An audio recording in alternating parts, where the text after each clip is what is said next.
There's this wonderful saying that is, if your eye is single to my glory, then your whole body will be filled with light. And that body that is filled with light comprehends all things. And so that's a concept of the chakras, that the chakras are light.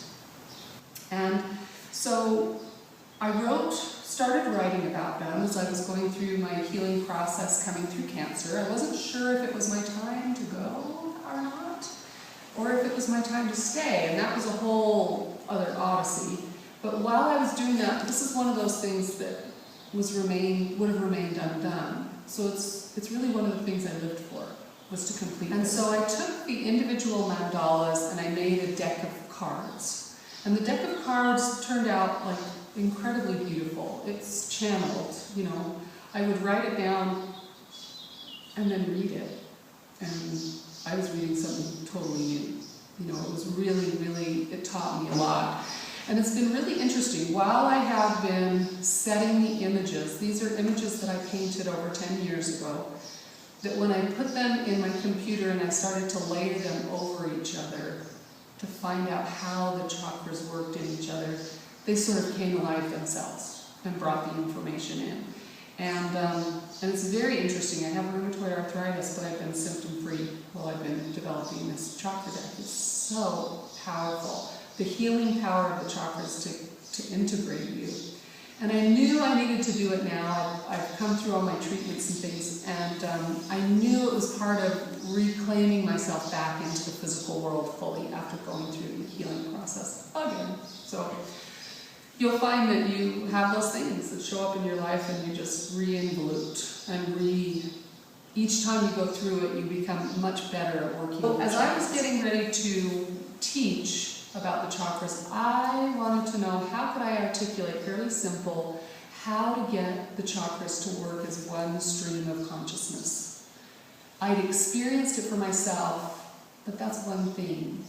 And a lot of those experiences are ineffable. You can't describe them. So I took it one step at a time.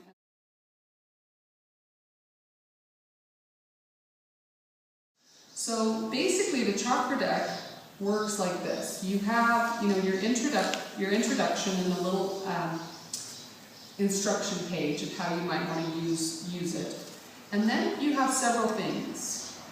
In this chakra deck, you have some basics when it comes to the chakras.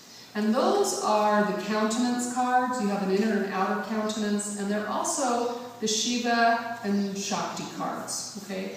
Shakti is the mother nature in me, and Shiva is the inner masculine in me as a woman. If I were a man, it would be the reverse. And all of us lead differently. Shakti is the upward current where I work through all of my blocks. Shiva is the downward current where I let grace flow through and take care of everything I could never get to, even if I tried. But just because you can't get to it doesn't mean you can't experience that wonderful, spontaneous healing through the centers. So you have these 4 inner, outer, up, down energy cards that you can use within your deck.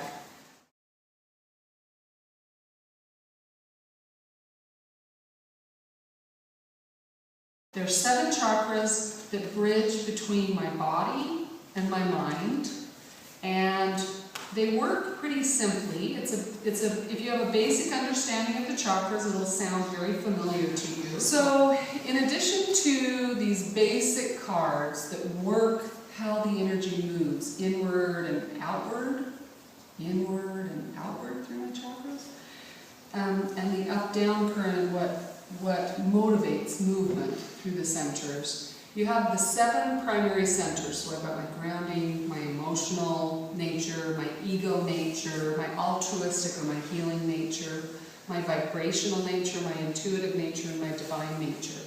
And so the question I asked myself as I was checking in with how would I begin the conversation of how my chakras work as one stream of consciousness, I asked myself, how would I get from red to orange?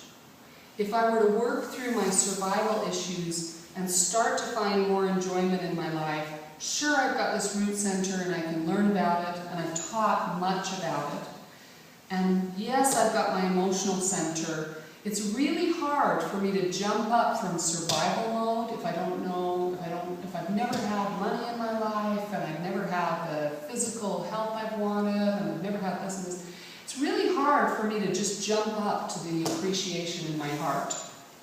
And so for me to say to somebody who's been in that place, oh, just start feeling better. Use some I am statements. Say what you want to have happen. But until I go through my shadow self and really find out what the underpinnings of that are, I can't really honestly and authentically get all the way up through the center. So if I were to give myself a step-by-step process, what would I do? And so the first question I asked was, well, how would I get from red to orange? How would I get from survival to enjoyment? I can't jump all the way up to a God consciousness from there.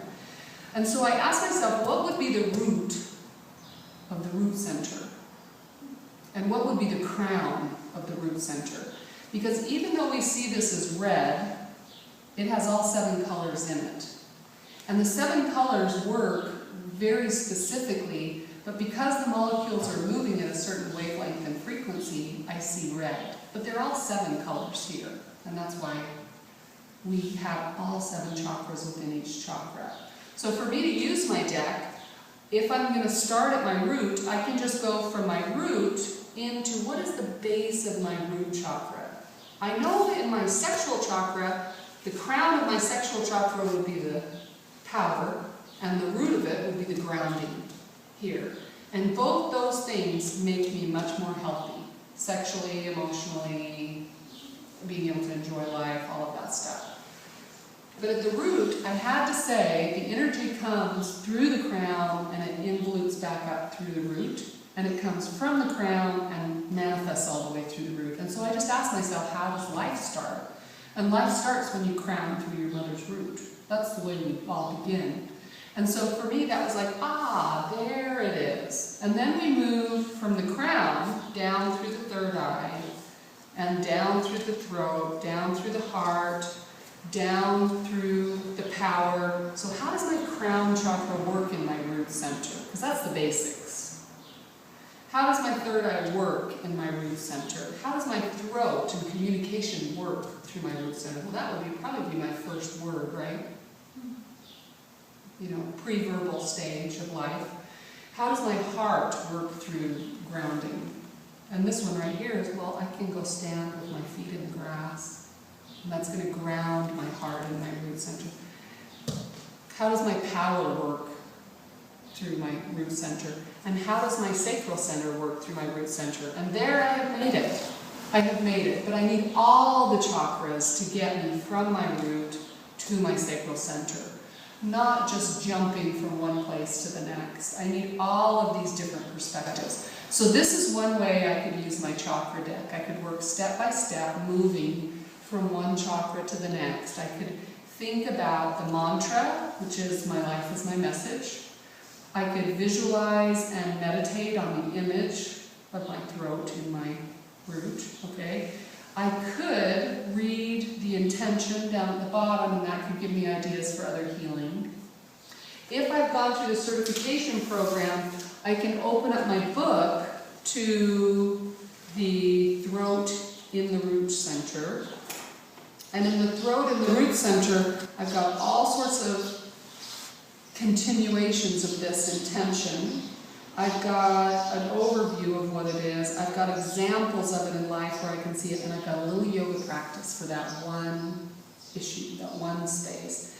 And then I know how to work these colors together, either in clothes I wear, or in the way I design my house, or in things I want to paint, or quilts with those colors in them.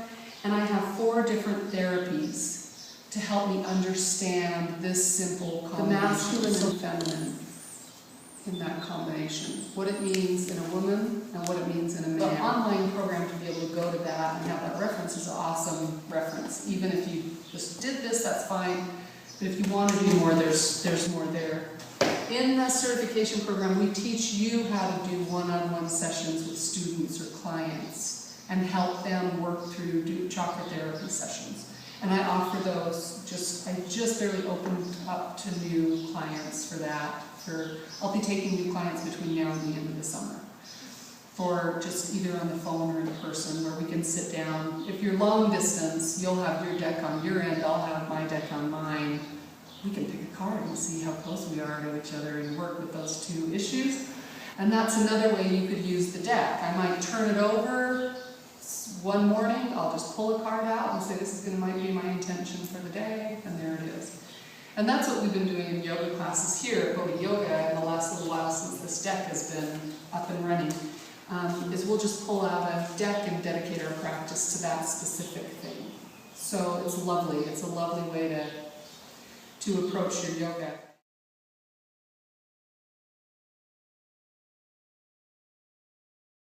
How else might I use this? Well, I've given the example of I guess we're talking about basics here, which must be why I chose this one. But since we're talking about the throat moving through the root center, I also have a root in my throat center. So if I wanted to expand my meditation and expand my chakra therapy, I could take these two cards. The first one is my life is my message. So what I do is what says who I am. You know, what you see me wear, where I choose to live, what car I drive. I mean, that's the way I communicate non-verbally, right? So then we could also reach the higher octave of that. So you can use the yin and the yang together. So I might set these two cards side by side and say, okay, my life is my message, I'm grounded in my truth. And I use those two mantras together, either in a meditation, or I let the intentions run together. So in this combination we have, my first word says a lot about me, how I look, where I live, what I do with my life, are all physical expressions of the basic vibe I send out. My physical home or work or meditation spaces plant me in my life, physically plant me, make me feel rooted. And they instill my vibrations of belonging, that sense of belonging. And so then I would go on to the next one. I'm grounded in my truth, which would be the root in the throat center. Writing in a journal or doing a japa seated meditation honors my truth. Learning to trust the vibe I get from other people. We talked about that a little bit more earlier this morning and last night. But when I learn to trust the vibe I get from other people, it grounds me in my ability to speak for my authentic self. Okay. So I might come up to Chelsea and say, how are you doing today? And she says, fine. Or, Jean, or whatever, at yoga practice. And I go over and I touch her shoulder and I say, really? And you say, oh, or, I'm fine. But it's like, I can get people's vibes a little bit better and live my life more authentically and stop and help, because I'm able to pick up on the vibes in the physical world that I have with people. And so I read truth most accurately when I'm grounded in my body's stillness. So that might be an indication that I might need to slow down, check in, and just get into that stillness. So I could use the deck like this. If I wanted to add a card in between these, I could even just pick the root chakra and work it there, or I could pick the throat chakra and work it there, and add more information for understanding how these chakras work. Or I could even do root down here and crown up here. And so the combinations of how you'll use your chakra deck are endless, and how you use it as a real applicable therapy for working with the chakras for yourself.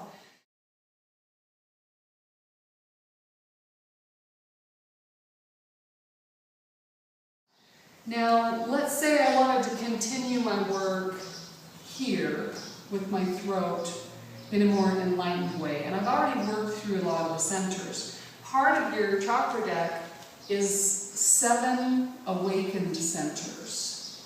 So if my centers were enlightened, and I was just streaming from mind through body that easily, how would that look?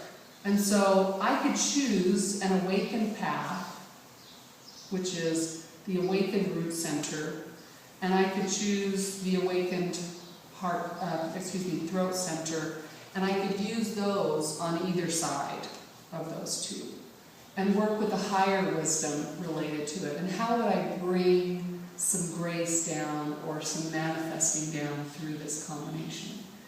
So the way the deck works, I didn't plan out.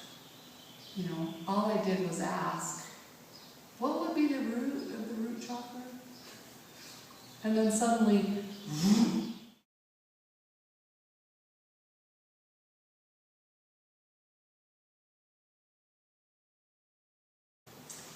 the other option, if I wanted to know how to work with my root chakra downward instead of working up through all the difficult stuff, trying to clear all my garbage, I want to just know what grace feels like. I just want to feel some clearing in my root chakra.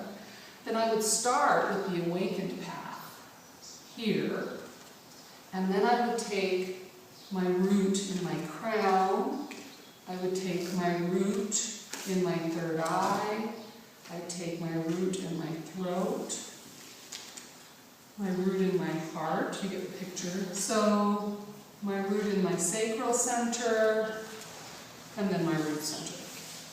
And then you could start by working with the awakened path all the way down through your root center.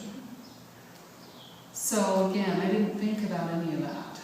I just kept typing and doing them one at a time, and when the deck was there to lay out, I actually mistakenly did one of these images, and I went, ooh, that looks cool. What's that about?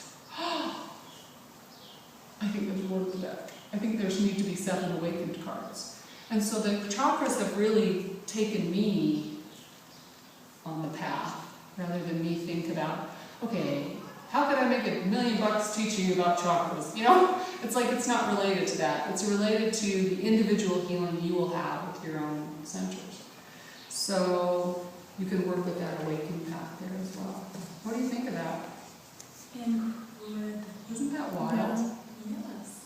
And it's just so interwoven. It's just like this, it's not a web, it's more like Infinity. It makes a figure 8, doesn't it? Yeah, but it's kind of like an infinity, like several infinities spun around like it's a a flower. double helix. Okay, Mm-hmm. yeah. Mm-hmm. And there's energy that comes inward, my inward, masculine and feminine are what work these two. But I also have this outward energy that's working as well. And it all works in a spiral. If you look at a wheel of color, you have red, and it goes to orange, and then it goes to yellow, green, bright blue, into indigo, into violet, and then it transmutes back into red. So if you put color in a figure 8, it will constantly move through these 7 colors that are the visible colors of our spectrum. It's really cool. Oh, that's really cool. Yeah. Interesting, huh? Yeah.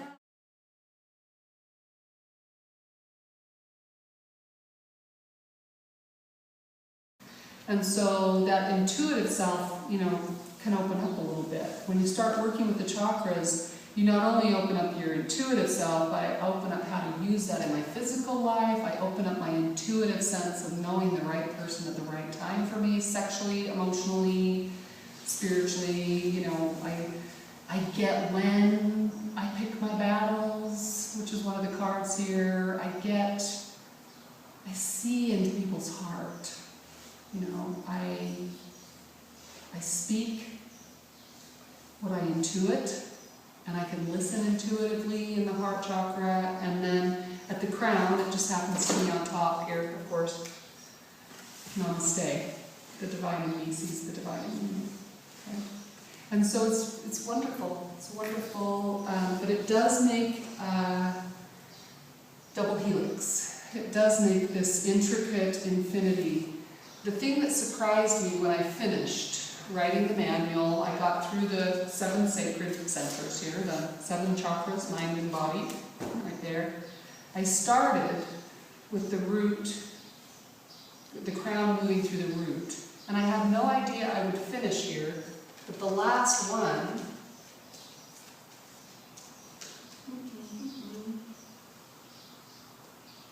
is the root moving through the crown, right?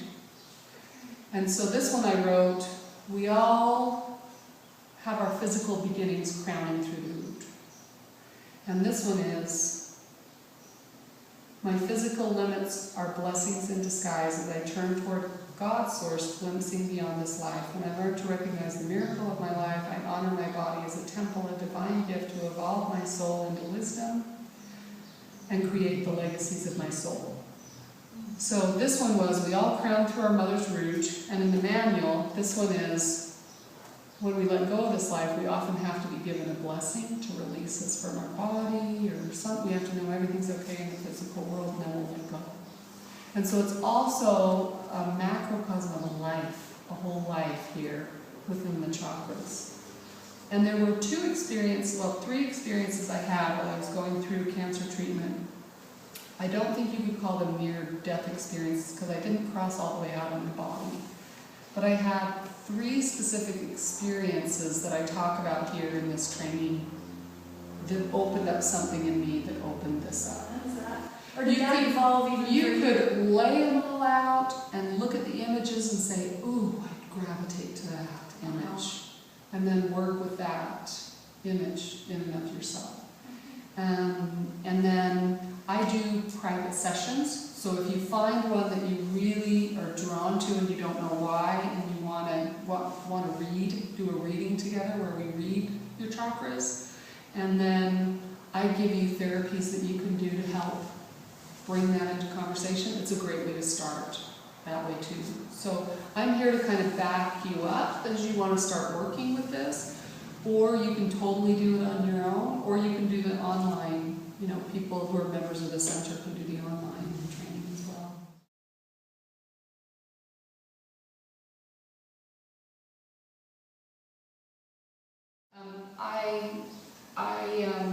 The thing I learned in going through it was yoga. was just another yoga, you know. I mean, we learn in yoga poses about letting it be new, letting yourself be a beginner at it, letting go of your ideas of what it should be, and letting the pose do for it what you will. But man, there is something in the soul, the spirit, it just clings to the body. It just clings. And it's like when you get to the end of your life, and I have certainly been towards there, I've been to the brink of there, and it's like when you get in that place, it's like, even when you know you could let go, there's something in the essence of who you are that just hugs to every moment of this experience. And I realized that the most mundane things that we're doing, the most basic, like sweeping up the yoga studio or washing my car or sitting on the toilet for heaven's sake, your spirit is learning volumes every millisecond it is in your body. And so that's so, my leg just went, that's so important and profound, you know, that I think that final moment can be really tough because you're like letting go of a really fantastic college course, one that you love, that had great people and your teacher was fantastic, and you're sort of, you know there's something else out there, but you don't really have a context for what it is. You're there right now, you know, you just graduated and you're starting this new life. And so it's really unique. The chakras are a lovely template for energy work where you can connect with that conversation. And in having that conversation, you get the most beautiful ride, you know. But one of the things that I asked during this time was of God. I said, you know, I was bald, I was feeling frumpy. Uncle Fester's, who I saw when I looked in the mirror, it was really bad. I just sat in meditation here once in the yoga studio and I said, I need to know what I look like to you. And I got it with the countenance card.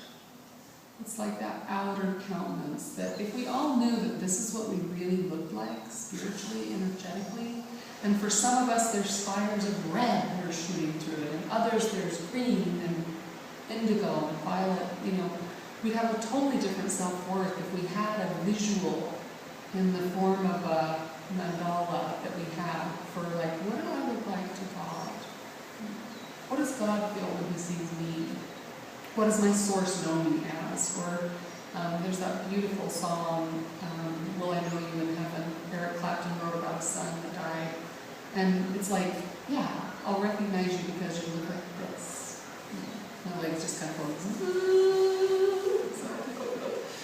so this is a wonderful, just a wonderful opportunity to dive a little deeper into energetics and chakra and yoga